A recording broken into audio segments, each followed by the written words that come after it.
মসজিদের ভিতরে প্রথম কাতারের সামনে দেয়ালের ওই পাশে লাশ রেখে সালাত আদায়ের দলিল চাই। বাবারে সব দলিল চাচ্ছে দেখি। দেখেন, মসজিদে যখন জানাজার নামাজ হবে তখন লাশ মসজিদে ঢুকাবে না কেন? কারণ লাশে রক্ত, পুজ, পানি ইত্যাদি থাকতে পারে, মসজিদ নাপাক হবে। সেজন্য মসজিদকে পরিচ্ছন্ন রাখার প্রয়োজনে লাশটাকে পশ্চিম পাশে রেখে তারপর জানাজা পড়া হয়। কিন্তু এটা সুন্নাহ না। সুন্নাহ কোনটা? সুন্নাহ হলো মাঠে জানাজা নামাজ পড়া। এই সুন্নাহ মুর্দা হয়ে গেছে। কোনো কারণ ছাড়া গ্রামের মসজিদে এই কাজটা করা হয়। এই সুন্নাহটা জিন্দা করার জন্য আমাদের উলামাদের কাজ করতে হবে, ভাইদের কাজ করতে হবে। চেষ্টা করা যাবে না ইনশাআল্লাহ?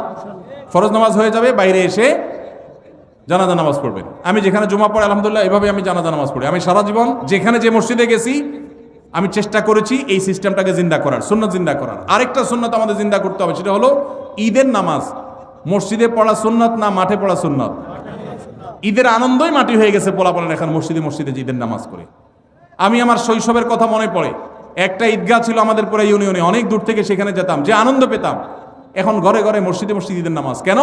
কারণ কেউ কারোর মানতে চায় না। আরেকজন ঈদগাহে গেলে তো নিজের মাতবরি থাকে না, জন্য সব মসজিদ আলাদাই মাতবরি করতে চায়। মসজিদে ঈদের নামাজ পড়া সুন্নার খেলাফ। হ্যাঁ, কোন শহরে ওইরকম পর্যাপ্ত মাঠ নাই, তাহলে মসজিদে পড়েন। রাস্তা বন্ধ করে নামাজ পড়ার চাইতে মসজিদে পড়া ভালো। ইয়াকুমুল জুলুস আলা তারিক, নবীজি রাস্তা বন্ধ করতে নিষেধ করেছেন, সেটা করবেন না।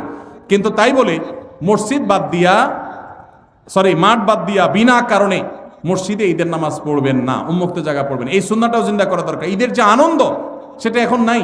পোলাপান বসে বসে মোবাইল টিপে আর মসজিদে ৫ ওয়াক্ত পড়ে, ঈদও পড়ে, আলাদা কোনো আনন্দ পায় না। ঈদগাহে যাওয়ার যে আনন্দ ওইটা কখনো মসজিদে আদায় হয় না। এই সুন্নাহটা আমাদের উলামারা চাইলে জিন্দা করতে পারেন। অনেক মাঠ আছে কিন্তু চেষ্টাও করে না অনেকে।